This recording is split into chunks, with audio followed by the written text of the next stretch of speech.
For 3 decades, the murder of Timothy Coggins left both his family and community in the grips of fear and uncertainty. On October 9, 1983, hunters discovered his brutalized body next to a giant oak tree in an open field. It was obvious to investigators that he'd been murdered. Despite promising leads and the discovery of possible suspects, the investigation came to a screeching halt. The Coggins family suffered in silence until a new team of investigators took it upon themselves to find justice for Timothy. But little did any of them realize just how deep the festering wound of corruption truly ran. Hello, and welcome back to M7 Crime Storytime, where we cover solved, unsolved, and twisted cases. Before we get into the case, though, please take a moment to subscribe, like, and click the notification bell to get the latest crime stories directly to your inbox and become part of our growing true crime community. Today, we look at the disturbing case of Timothy Coggins and how it took 3 decades to solve his senseless murder. Spalding County is part of the west central portion of Georgia. It has a little bit of everything: small-town charm, natural beauty, and vibrant culture. Home to beautiful lakes, acres of scenic parks, and several historical landmarks, Spalding County welcomes each and everyone to its doorstep. However, in the 1980s, life was much different. There was a stark divide between the white and black community, and racial tensions ran high.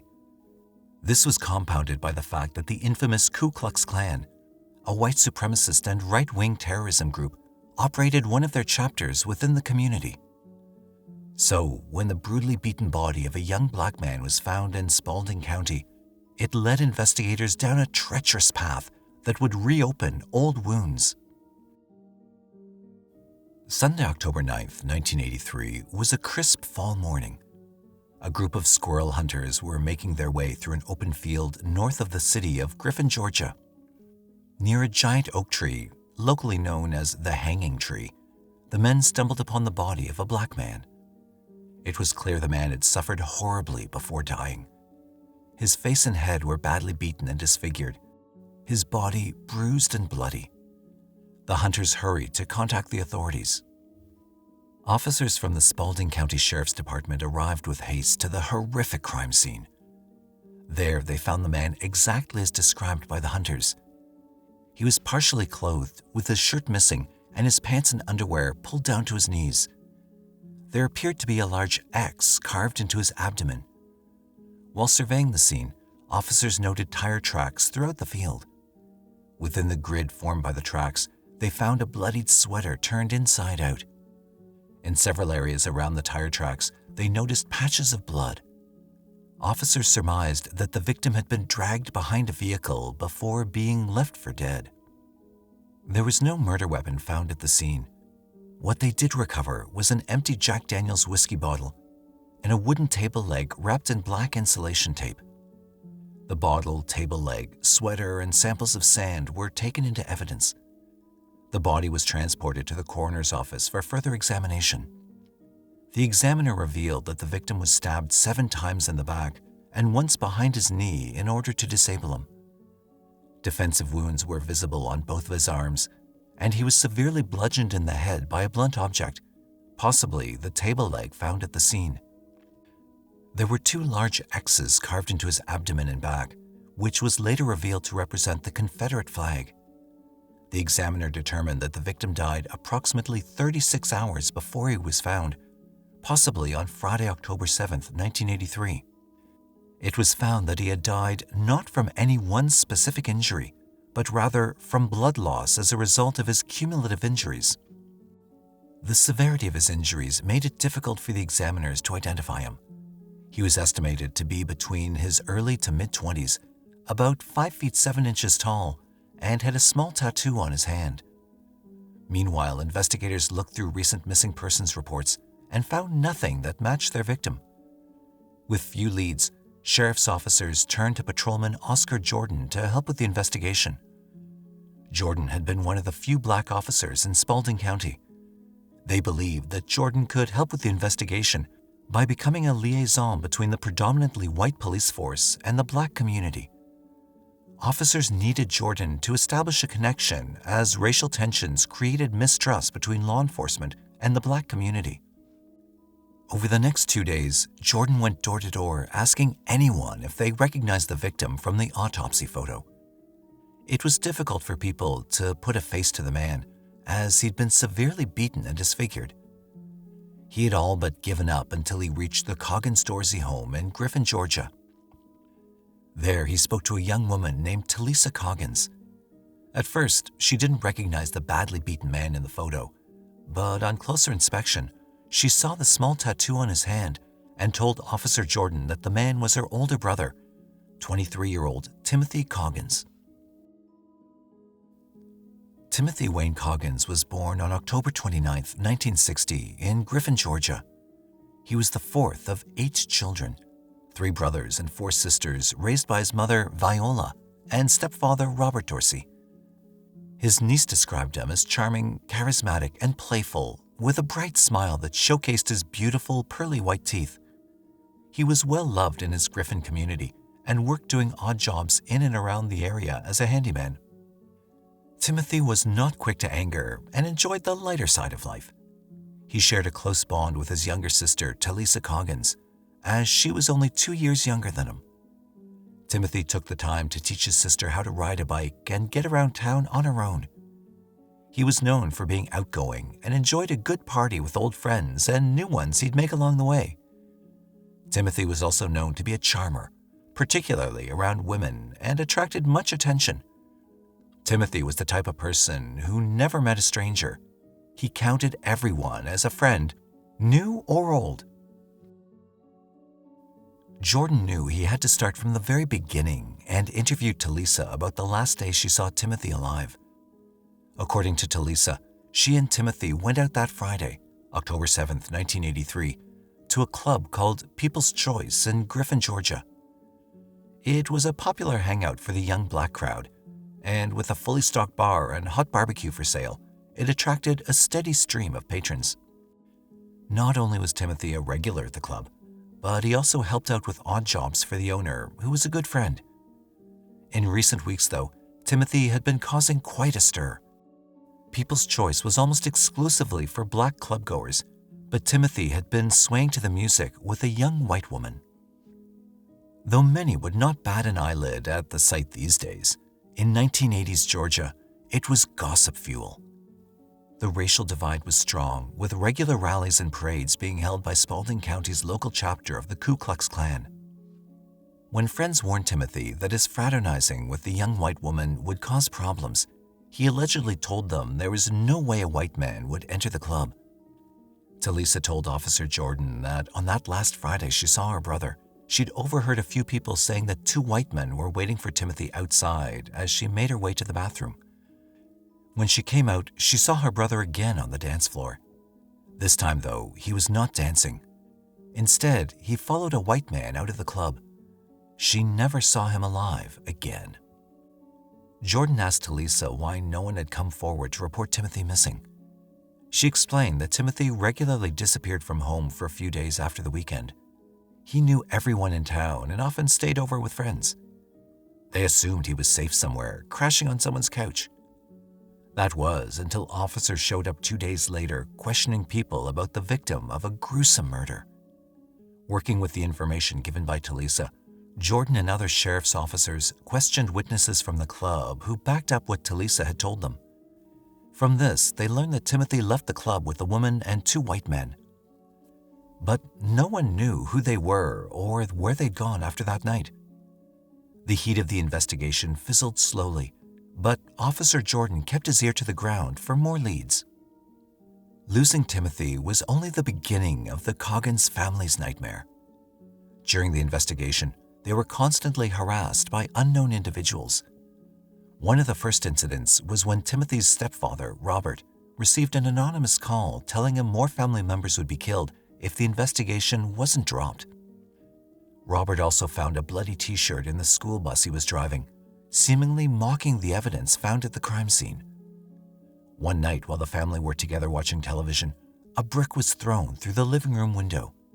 Scrawled on the brick were the words, "You're next." The next incident terrified them even more. A decapitated black dog was left on the porch of the family home with another note that read, "You're next." Timothy was eventually laid to rest at the Fuller Chapel United Methodist Church Cemetery. However, his family did not put a headstone on his grave, fearing the marker would be desecrated. Fear grew as the family pondered who could be harassing them. Was it the murderers or others who had rallied behind those responsible for Timothy's death? Months after the murder of Timothy Coggins, Officer Oscar Jordan was still on the case and began hearing rumors of a possible motive for the murder.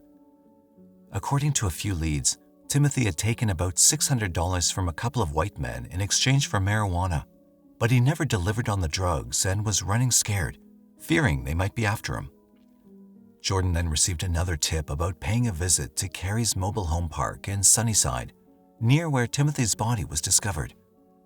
The tipster revealed that there was a man bragging about knowing what had happened to Timothy Coggins. At the trailer park, Jordan met with a woman named Sandra Bunn. Sandra alleged that, on the night Timothy was murdered, she saw him at the trailer park along with 3 other people: her brother Frankie Gebhardt, his girlfriend Mickey Guy, and Frankie's brother-in-law Bill Moore Sr. She went on to tell Jordan that all 4 of them got into a pickup truck and drove in the direction of the hanging tree. Armed with this new information and the names of 3 possible suspects, Officer Oscar Jordan returned to the investigation team and presented his new theories. But as swiftly as he found the proverbial needle in the haystack, the case was taken away from him and reassigned to other investigators. Jordan was let go from the team and returned to patrol duty, while a new team looked into the murder of Timothy. Frankie Gebhardt was called in for questioning as investigators worked with the information gathered by Jordan. During his interview, Frankie provided them with a solid alibi. He was with his girlfriend Mickey Guy the entire night. They then called in Mickey, who confirmed Frankie's alibi.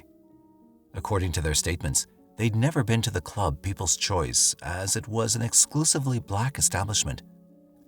They claimed never to have met Timothy Coggins or had any dealings with him in any way. From notes compiled by investigators, none of the witnesses could properly identify the individuals who were last seen with Timothy. Investigators failed to pursue the Bill Moore lead at all. Detectives searched Gebhardt's trailer and found no physical evidence to link him to the crime. According to investigators at the scene, none of the blood found matched either Gebhardt, Guy, or Moore's blood types. DNA testing was still in its infancy, and investigators, it seemed, had closed the investigation despite the glaring suspicion that someone was hiding something. Timothy's death became a footnote in the Spalding County Sheriff Department. The Coggins family continued to grieve, not knowing who to trust as the law failed them. They also feared being victimized by the very people who threatened them with violence after Timothy's death. They lived with this nightmare for over 30 years. Viola Coggins Dorsey, Timothy's mother, was shattered by her son's death and lived with the guilt and torment until her death in February 2016. However, weeks before her death, she made a startling statement. During her lucid moments, Viola would tell her daughter Talisa that the investigators were going to find Timothy's killers.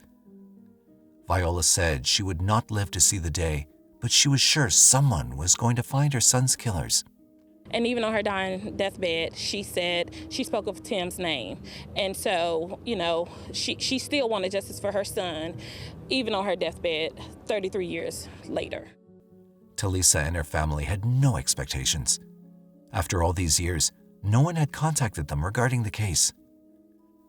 But in a twist of fate, the Coggins family received a call from the district attorney's office in July 2017. They now knew who killed Timothy. In December 2016, Special Agent Jared Coleman received the long-abandoned case file of Timothy Coggins. Over the years, the Georgia Bureau of Investigation handled the major crimes from the more rural regions in the state. The agency cycled the unsolved cases among its agents every 6 months in hopes that a fresh set of eyes would be able to find a clue among the notes. Coleman, who was at the time in his second year at the agency, was struck by the lack of the investigation into Timothy's murder. It also struck him that no one seemed to care about looking into the case in recent years. With the determination to find justice for Timothy, Coleman dug into the file and discovered several pieces of evidence that could help him crack the 3-decade-old cold case. First, he looked at the interview with possible suspects Frankie Gebhardt, Mickey Guy, and Bill Moore Sr. The interviews with Gebhardt and Guy showed too many holes in their stories. The two only had each other for alibis and told the initial investigators they had no links to either Timothy or his subsequent death. To Coleman, the entire interview seemed lacking interest in delving deeper, and he made a note to recheck these people of interest. He also found that the third suspect, Moore, had been completely ignored in the investigation. A further look at the case file revealed a more recent development in the case that was completely overlooked. In 2007, the GBI received a letter from an inmate named Christopher Vaughn, who was serving time after being charged as a pedophile. In his letter, Vaughn alleged that he had information regarding the murder of Timothy Coggins. He was only 10 years old when he and other squirrel hunters discovered his body near the hanging tree in Sunnyside back in 1983. In the file, Coleman discovered interviews carried out by investigators with Vaughn. However, it seemed the investigators did not do much to follow up on the leads and left the case to grow cold again. Determined, Agent Coleman contacted the Spalding County Sheriff's Department and newly elected Sheriff Daryl Dix, who listened to Coleman's theories about the case and believed that, together, they could finally give the Coggins family the answers they needed. For Sheriff Dix, the case was also an opportunity to mend the relationship between the Black community and the Sheriff's Department, given the uneasy history between them. Dix assigned Sheriff's Deputy Mike Morris to Coleman, and together the men revisited the original crime scene. That oak tree is referred to several times in interviews as the tree. It was a place where drug transactions occurred, parties, and Coggins' body was found on the power line. A look at the area confirmed Coleman's gut feeling. Timothy's death was a lynching. He'd been tortured before being left to die in the open field.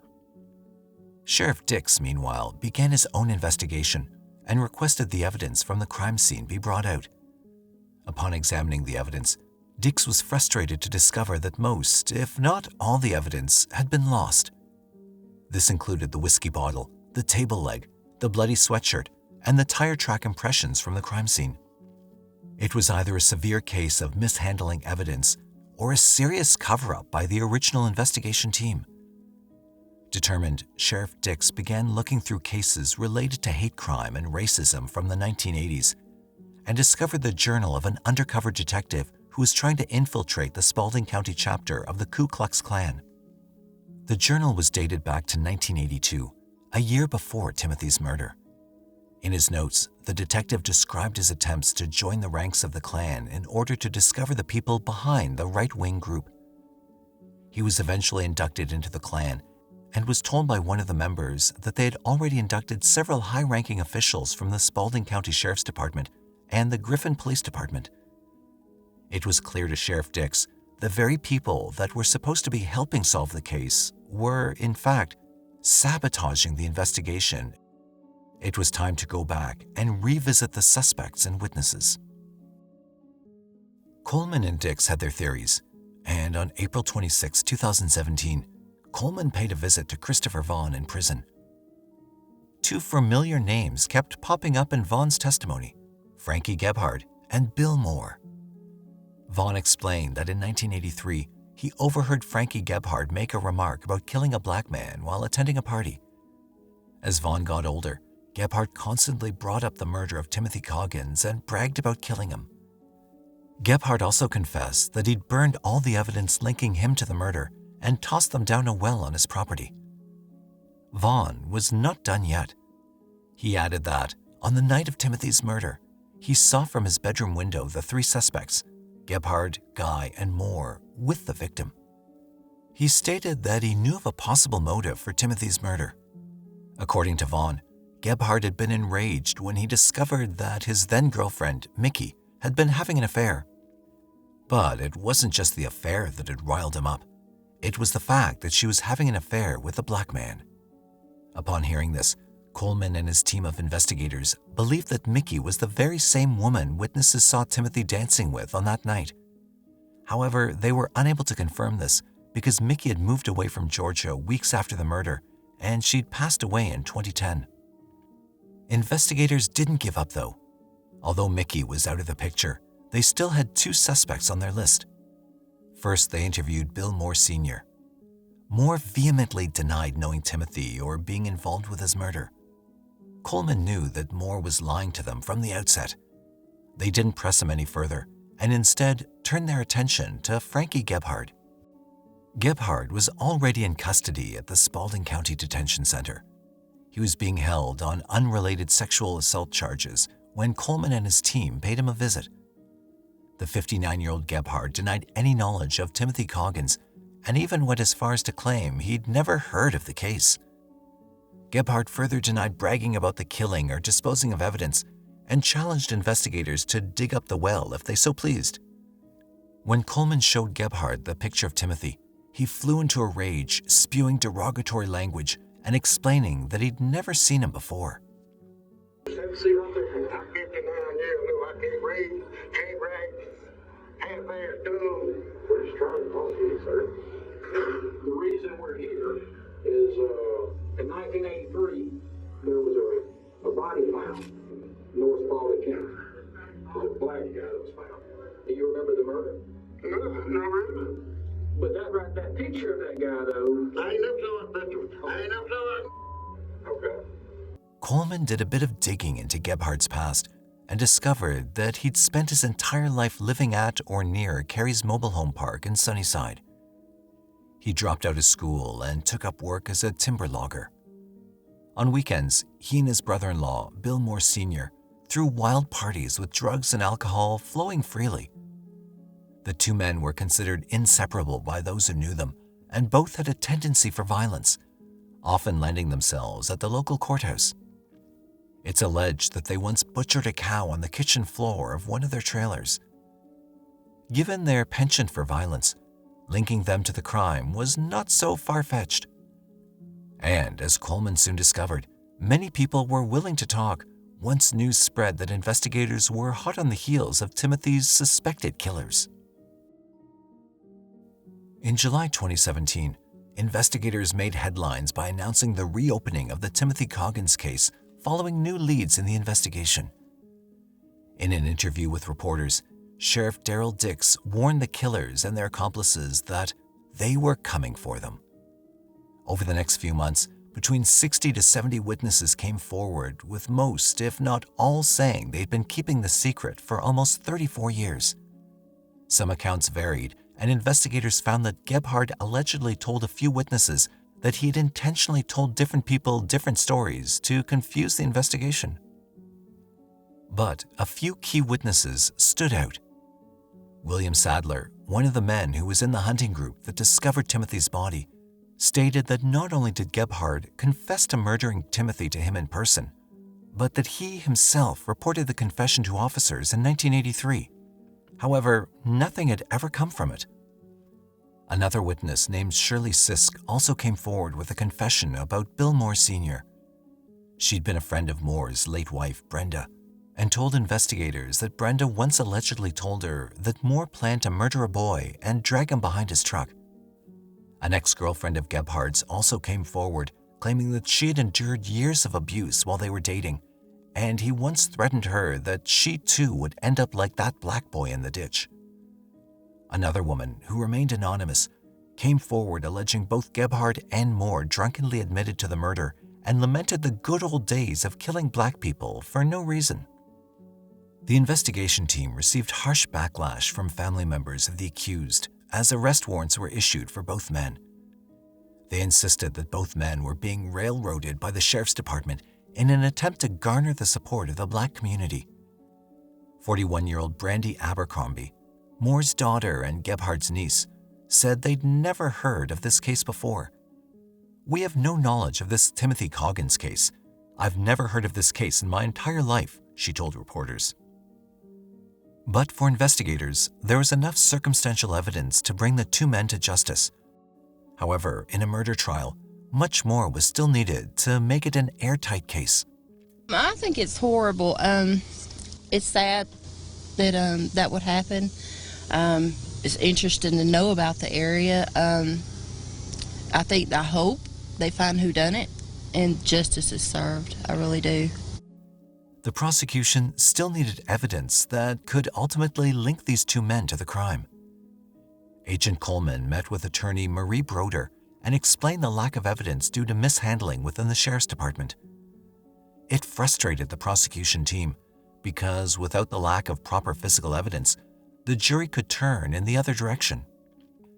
It was then that Coleman remembered Christopher Vaughn telling him about the well on Gebhardt's property. The problem was, to excavate the well would mean destroying Gebhardt's home. Coleman and Broder shared a dogged determination for finding justice, and in time, they were able to find a hydrovac company in Atlanta that specialized in blasting water into wells and vacuuming up any debris left behind without causing damage to the property. It was worth a shot, and in August 2017, the investigation team were able to dredge up years of trash and a bounty of evidence. In the trash, they found a partially burned size 10 Adidas tennis shoe, similar to what Timothy's family said he usually wore when going out. Then they discovered a white t-shirt that was torn by what appeared to be several stab marks on the back. They already knew Timothy was stabbed 7 times in the back. They also found a thick chain, possibly used to tie and drag Timothy behind the vehicle. The last but most crucial piece of evidence was an old, broken knife. Timothy's sister, Talisa, voiced her concerns over the trial. She believed nothing was guaranteed until the final verdict was passed. Ain't nothing guaranteed. As a black woman, a black human being living in a racist town, you never know what's going to happen, she said. I was asking Lord to watch over my siblings. It was just like Tim's name just kept spitting out of my mouth. Talisa, Nina, Peggy, Jackie, Tyrone, Tim. And I kept saying, well, why am I doing this? I just kept saying Tim's name. And it was just like so weird to me. I said, well, Lord, bless him anyway. And I just felt like that's what God was trying to show me because I kept spitting his name out. And it felt good to know that they arrested somebody for Tim's murder. But before the dust could settle on the new evidence discovered in the well on Gebhardt's property, there was yet another twist in an already sordid case. Following their interview with Gebhardt back in April 2017, investigators placed a wiretap on Gebhardt's calls made from the prison. This was done as they were not getting the information they needed from him willingly. They noticed he'd often called his sister Sandra Bunn. In the recordings, they discovered that Sandra advised Gebhardt against speaking with investigators and how to avoid being caught. She told him to avoid taking anything to drink or eat from investigators in case they were able to collect DNA from his discarded utensils. Sifting through these conversations, they discovered that Sandra had been following the advice of her son, Lamar Bunn, an officer with the Milner Police Department. What confused investigators was that Sandra had initially pointed out the connection between Timothy and Gebhardt, Guy, and Moore. Her intentions were never revealed, but investigators believed it was a show of arrogance that police would never be able to crack the case despite the suspects staring them in the face. Shockingly, this was not the only twist in the case. There was yet another person who, it seemed, believed that Gebhardt should have a fighting chance against the prosecution. A third person was discovered to be aiding Gebhardt while in custody. A man named Gregory Huffman, who was a Spalding County Corrections officer, had been passing information about the investigation to Gebhardt. These, investigators believed, helped keep Gebhardt one step ahead of the investigation by providing him details he could use in court during his trial to his own advantage.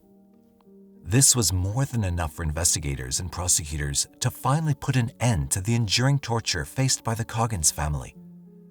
On October 13, 2017, the Spalding County Sheriff's Department and the Georgia Bureau of Investigation finally arrested Gebhardt and Moore for the murder of Timothy Coggins. Sandra Bunn, Lamar Bunn, and Gregory Huffman were arrested for obstructing justice. Lamar was suspended, awaiting the outcome of his trial, while Huffman was fired. They were all detained at the Spalding County Detention Center. Now that investigators had all their suspects tucked away in jail, they began by recreating the events of the day leading up to Timothy's murder. Investigators believe that Timothy had gone to the People's Choice Club that Friday, October 7, 1983, and invited Mickey Guy along. From what they knew so far, Timothy and Mickey had been familiar with each other. Given the racial tensions in the county, their relationship may have sparked interest, and the story ultimately spread to Mickey's then-boyfriend, Gebhard. Upon hearing this, investigators believe that Gebhard and Moore drove to the club and started asking people about Timothy. People admitted to seeing Timothy with a white woman in the club and confessed that it wasn't the first time the two of them had been spotted together. It was a tense situation, and the story began to spread. Gebhard eventually made his way into the club and confronted both Timothy and Mickey. To avoid a confrontation, and given his naturally easygoing manner, Timothy may have agreed to go talk it out with the men. All four made their way to the Cary Mobile Home Park, where Gebhard confronted both Mickey and Timothy about the accusations. They're unsure about what transpired next, but from witness statements, they gathered that the two men drove Timothy and Mickey out to the open field near the hanging tree, where they launched a sudden and brutal attack on Timothy by severing his tendons to disable him, and then stabbing him repeatedly in the back. While he was down, they then carved out 2 large X's on his back and abdomen. They then bludgeoned him with a table leg and chained him to the back of the pickup truck before dragging him around the field. Timothy was then left to die as the other 3 returned to Gebhard's home to dispose of the evidence. Investigators firmly believe that, given Gebhard's string of violence against women and his affiliation with racist groups, he may have been motivated by jealousy in finding Mickey not just in the arms of another man, but a black man. Gebhard and Moore were set to be tried separately for the crime, and in mid-January 2018, Gebhard's trial began. Prosecution Marie Broder began with a passionate opening statement and then walked the jury through the crime scene and the manner in which Timothy was so callously murdered. They relied on witness testimony, as DNA evidence was all but lost. The defense tried to poke holes in the prosecution's case. This man makes admissions over the last 34 years and knows details about the crime scene that were never released. You'll hear that. By pointing out the major number of witnesses were criminals themselves, and that the stories had each been different. Ultimately, another witness pointed out that, as he told investigators previously, Gebhard's aim was to tell different stories to different people to confuse the investigation. Another hole in Gebhard's defense was his inability to stop bragging about the murder. He'd inadvertently pointed investigators to where he'd hidden the evidence from the crime. Although no DNA could be found from the items recovered, the discovery backed up several witness claims. This included Christopher Vaughn's claim that Gebhard told him how he disposed of evidence in a well.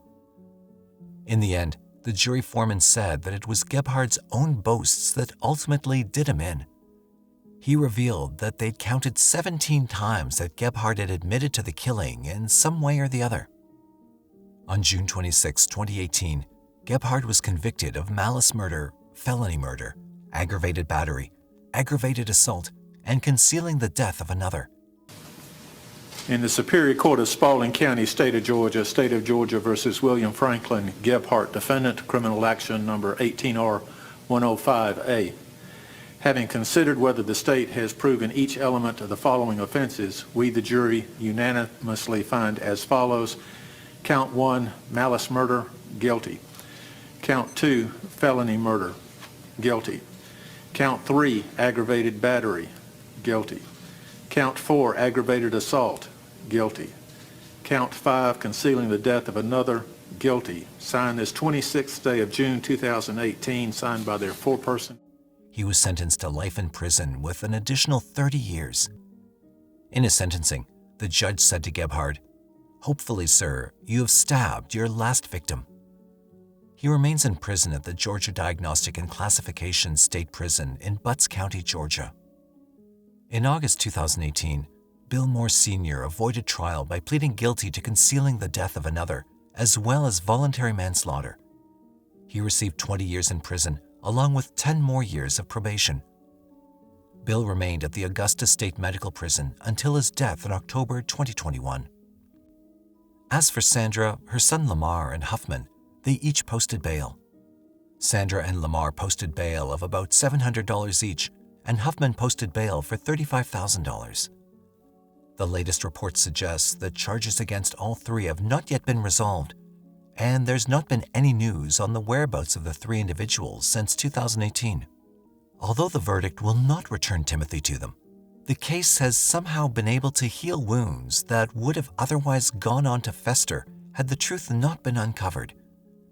During the trial, both families spoke on occasion, and after all was said and done, Bill Moore's daughter, Brandy Abercrombie, was overcome with emotion.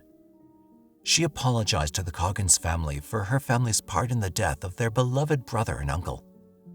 As she cried, Talisa Coggins wiped away Brandy's tears and forgave her for not understanding the enormity of the situation. Brandy, Talisa figured, would have been a little girl and have trouble believing her father and uncle could have committed such a crime. After all the stuff that Black people have endured, from slavery up until now, we still are a forgiving people, she said. The Coggins family has finally, after all these years, been able to place a headstone on Timothy's grave without fear of being attacked or having his grave desecrated by those who once victimized him. The inscription reads, "Gone, but never forgotten." Today's case highlights the social injustices faced by many from minority groups and social circles, not just in the United States, but the world over. It also shows that people who are witness to a crime have the power to speak out and make a difference. So, as the saying goes, if you see something, say something, and make sure you're heard. In looking back at today's case, what are your thoughts on the injustices faced by the Coggins family in their decades-long struggle for answers? What should have been done differently? Let us know in the comment section below. Until next time, stay safe.